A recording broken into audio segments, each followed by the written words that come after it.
Welcome everyone to Weekly Insights by Rabbi Lankry. We hope to be sharing with everyone some fabulous insights that will enhance and transform our lives so that we can spread the ancient wisdom of the Torah. Parshat Ki Tisa is a very challenging parsha because it reflects some of the most negative activities that our Jewish nation has done. And essentially, I'm referring to the sin of the golden calf. It's very devastating. Until today, we're trying to correct our ways. You see, Moses ascended to the heavens and he received the Torah from Hashem. There was a miscalculation in the 40 days and 40 nights until he would come back. And in the interim, the nation said, we need a new leader. Moses not coming.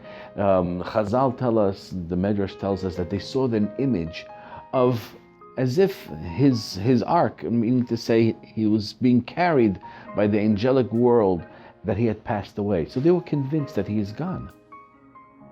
And he comes down just right after the wedding, and he sees the Jewish people engaged in what? An idol. It's like someone walking into his bedroom and finding his wife cheating on him. It's just devastating. Matan Torah was a wedding, and the main result was, I am God, you shouldn't have other gods. And here we go, and we illustrate, and we go. The first thing we do is just break rule number 1 and number 2. So that was quite embarrassing. Moshe Rabbeinu, what does he do? He takes the Luchot HaBrit, the hand inscription of Hashem, on these 2 tablets, and he breaks them. That is the most brilliant thing he's ever done. And then, as we move on, he takes the egel and he grinds it up, etc. Now, what I would like to discover in today's talk is what was so brilliant about breaking the luchot.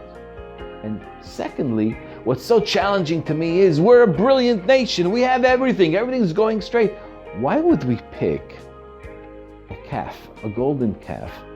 Okay, so it had miraculous abilities, but nevertheless, it was a calf. It's dependent upon its mother. Why would we choose such an animal? From anything else in creation, why a golden calf? It sounds a little wimpy. It sounds even a little childish. What could the calf actually do for us? So, let's identify the first thing, is that we cheated on God, but guess what? God forgave us. The next thing is, Moses breaks the tablets. Well, to me, that was the most brilliant move in all of history. And I'll explain to you why. This man walks into a very unique antique collector's china shop. And he's looking around and he sees this beautiful collection, 300-piece, 700-year-old china set. And the asking price is $4 million, which sounds pretty cheap. But this guy's exceptionally wealthy, and he calls over the salesman. Hi, I'd like to see the thing. He says, oh, I'm sorry, but it's called for. He says, what do you mean it's called for? Oh, there's someone that's willing to pay us $3.5 million for it, more than our asking price.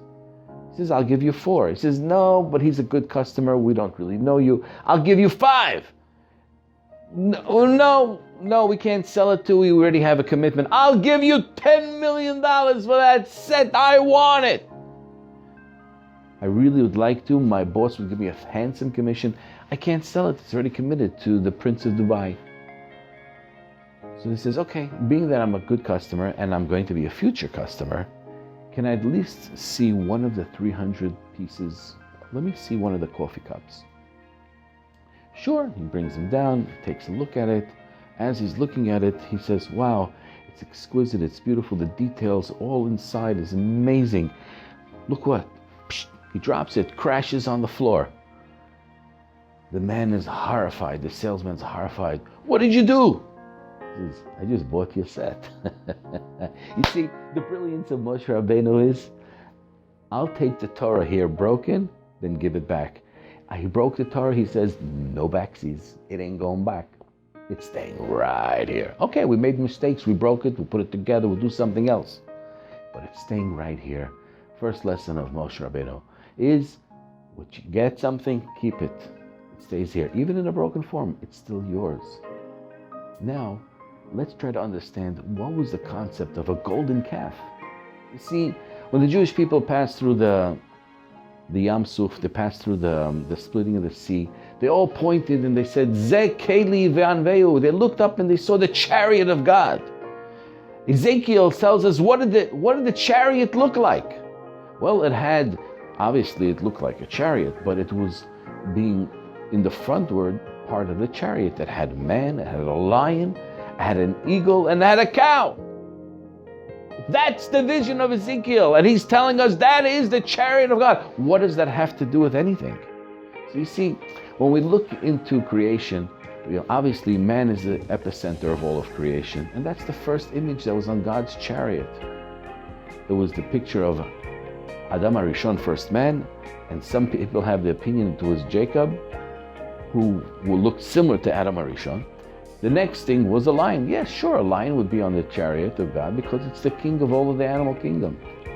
Oh, how about a bird? The eagle, of course, because the eagle is the king of all of the birds of the world. It's everything. It's the eagle. It's the king. So what's a cow? See, the cow is the mother of all sustenance that we could possibly need in our physical world. For example, we need milk, we need cheese, we need mozzarella cheese, we need pizza. That's like really serious. We need a cow in order to have milk. Oh, guess what? We like meat. We need a cow. We need cow. We need leather for our clothing. We got a cow. The epicenter of what is there to give sustenance to humanity, the most valuable, the king of that is the cow. So here you go, the cow becomes on the chariot of God, and therefore it has significance. So the Jewish people come and make a big mistake, and they said, well, Moses is dead, so plan A didn't work. We need a plan B. Lion, I don't know if we're gonna, eagles, no. Cow, it's about us. Let's create an eagle so that we have a physical representation down here, and up there is the mother. Let the mother come in and take care of the child, and therefore we don't have our leader. We'll have an eagle.